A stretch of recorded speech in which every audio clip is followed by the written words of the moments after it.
চলে যাব এখান থেকে, কেউ থাকবে না। যিনি থাকার উনিই যখন থাকেন নাই, কারো কাছে মালাকুল মউত অনুমতি নিয়ে আসে নাই, আসবে না।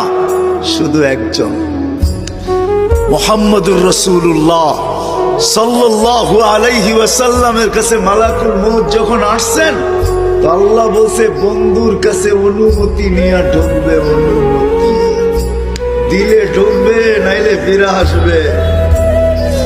বন্ধু আমার, খবরদার অনুমতি ছাড়া যায় গর্জায় ঢুকা যাবে না।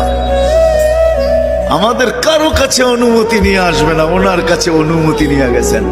তারপরও বলছে শোনো, ঢুকার অনুমতি দিলেই কিন্তু হাত রাইখা দিবা না, আবার অনুমতি নিবা, রাখবা কি রাখবা না। বন্ধু যদি হ্যাঁ বলে তো রাইখো, যদি না বলে তো চলে আইসো। না বন্ধু আমার, কার বন্ধু?